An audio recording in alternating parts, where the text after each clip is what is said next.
part of me hopes we won't need it.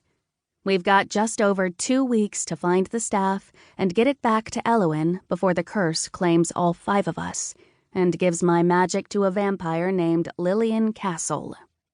But there are so many books and scrolls in the cabin, I fear we won't be able to figure out where the staff even is in time.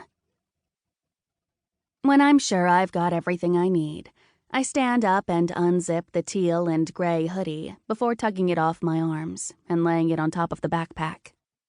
Goosebumps erupt on my arms as my skin welcomes the kiss of morning air. It's chillier than I'd hoped, and I remove the rest of my clothes before I lose my nerve. It's not necessary to be naked to wield magic, and I never would have dared to take off my clothes when I was working for Mona.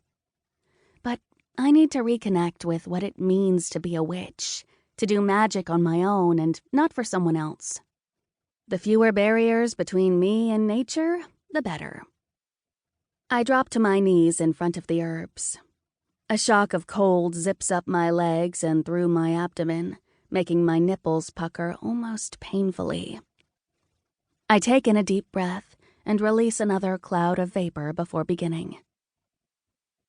Carefully, I measure each herb into the well of my left palm, doing all I can to ignore the black crow branded there. As I work, threads of gold and green seep into my skin, where I'm connected to the ground, and spiral through my body.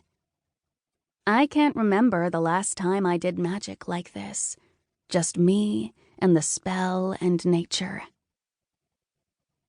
As the minutes tick by, my skin adjusts to the temperature, and instead of feeling cold, I feel held, suspended in the amniotic womb of my magic's source. Instead of stomach-roiling nausea or adrenaline-fueled fear accompanying this casting, a cocoon of peace envelops me as I work. I've just added exactly 3 splashes of west-falling water to the small wooden bowl I nabbed from the cabin when the snap of a twig pulls me back to the present. Although I'm sure it's nothing more than a deer up for an early morning walk, I hastily mix the herbs in the bowl and tuck the whole thing into a bag so it can cure. After I replace the supplies back into the backpack, I rinse off my left hand. Am I interrupting?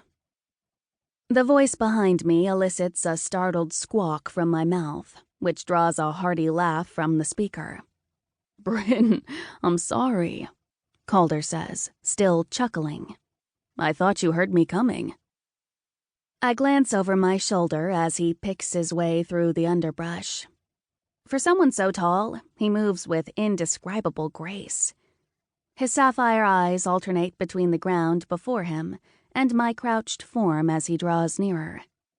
My clothes are still draped over the backpack, and although my back is to him, his gaze brushes my bare rear end like a caress. His dark blue hoodie is zipped only halfway, displaying a tantalizing triangle of sun-kissed skin beneath. I remember with exquisite detail how his skin felt against my hands, against my chest, and in this moment, I want nothing more than to touch him again. He stops less than 2 yards away, a muscle in his jaw jumping as he attempts to keep his eyes trained on mine. I hope you don't mind I came looking for you. You weren't in the cabin when I got up, and I know you can take care of yourself, but... Whatever else he was going to say is lost as I stand up and turn to face him. Losing his internal struggle to keep looking at my face, his gaze rakes over me, and his lips part as he sucks in a breath. My sex clenches at the darkening desire in his eyes. I love him. That fact never changed, even in our 4 years apart. When we were still in Mona's possession, we weren't fully free to express and explore those feelings. But there's nothing stopping us now. The cadence of my heart speeds up at that liberating thought. There's no one here to tell us what we can and can't do, and I'm ready to take full advantage of that. I'm just finishing up a location.